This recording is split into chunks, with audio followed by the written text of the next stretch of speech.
अस्सलाम वालेकुम, मेरा नाम आसफ़ा है और आप देख रहे हैं आसफ़ाज़ होम कुकिंग।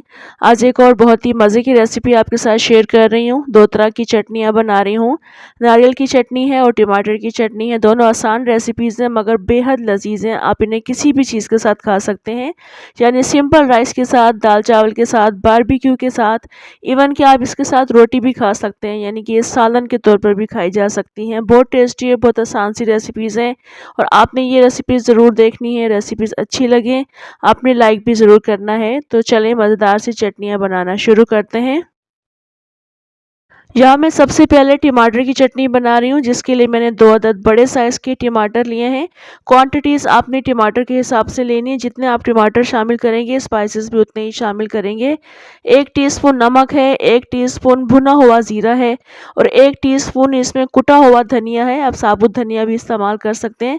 6 से 7 साबुत लाल मिर्चें हैं, 4-5 इसमें लहसुन के जवे हैं और हाफ़ टी स्पून इसमें काला नमक है।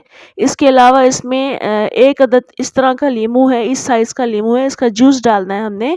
थोड़ी-सी हरी मिर्ची और थोड़ा-सा हरा धनिया है। इन तमाम को मैं ग्राइंडर जग में ऐड करूँगी। टमाटरों को मैंने रफली काट लिया है, ग्राइंडर जग में ऐड करेंगे और इसमें जो हरी मिर्चियाँ आपको नज़र आ रही हैं, इनकी क्वांटिटीज़ अपनी मर्ज़ी से रखिएगा। जितनी आपको स्पाइसी पसंद हो, उस हिसाब से इसको मिर्चें इसमें तेज़ कर लीजिएगा।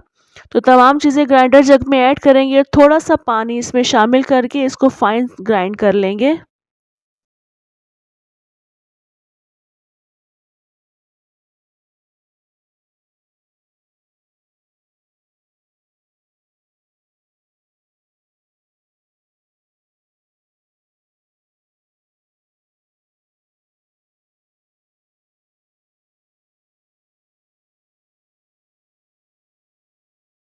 यहाँ पर आप नींबू की जगह पर इमली का पल्प भी इस्तेमाल कर सकते हैं थोड़ी-सी खटास लाने के लिए।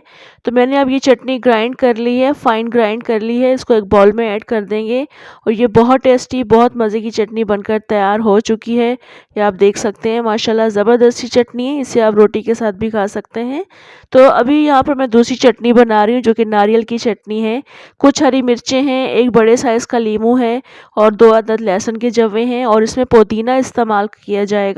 थोड़ा-सा इसमें पुदीना हाफ़ बंच के बराबर पत्तियाँ निकालेंगे, डंडियाँ यूज़ नहीं करेंगे और 5 टेबल स्पून इसमें नारियल का जो पाउडर होता है यानी डेसिकेटेड खोपरा है, ये ऐड करेंगे।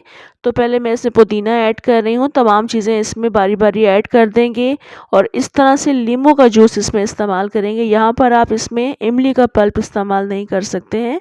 तो बस आपने नींबू ही इसमें डालना है थोड़ी-सी खटास लाने के लिए और इसमें चूँकि कोई भी चीज़ ऐसी नहीं है जो कि लिक्विड फॉर्म में हो, तो इसके लिए पानी हमें ज़रूर डालना पड़ेगा। तो थोड़ा-सा पानी डाल के ग्राइंड कर लेंगे और इतना पानी इसमें डालेंगे कि आसानी के साथ ये ग्राइंड हो सके। तो अब इसमें पानी डाल के इसको ग्राइंड कर लेंगे और फाइन ग्राइंड कर लेंगे। यहाँ पर ये देखिए मैंने इनको फाइन ग्राइंड कर लिया है, बाउल में ऐड कर देंगे। ये चटनी भी बहुत ही ज़्यादा लज़ीज़ बनी थी, यकीन जाने ये दोनों चटनियाँ आइडियल चटनियाँ हैं, बहुत टेस्टी, बहुत मज़े की रेसिपीज़ हैं और इसमें मैं नमक डालना भूल गई थी, तो आपने हाफ़ टी स्पून के बराबर चटनी के हिसाब से इसमें नमक डालना है। मिक्स कर देंगे और इसको फिर हम सर्व करेंगे। एक्चुअली मैंने चटनियों की जो रेसिपीज़ बनाई हैं ये एक रिक्वेस्ट पर बनाई हैं, तो ये रेसिपीज़ आपने ज़रूर ट्राई करनी है। बहुत आइडियल, बहुत मज़े की रेसिपीज़ हैं।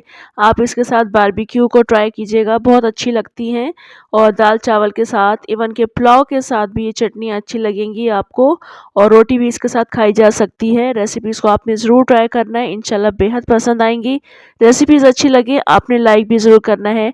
कमेंट करके आपने ज़रूर बताना है आपको रेसिपीज़ कैसी लगी। इंशाल्लाह नेक्स्ट मज़ेदार सी रेसिपी के साथ दोबारा आऊँगी। तब तक के लिए इजाज़त दें। अल्लाह हाफ़िज़।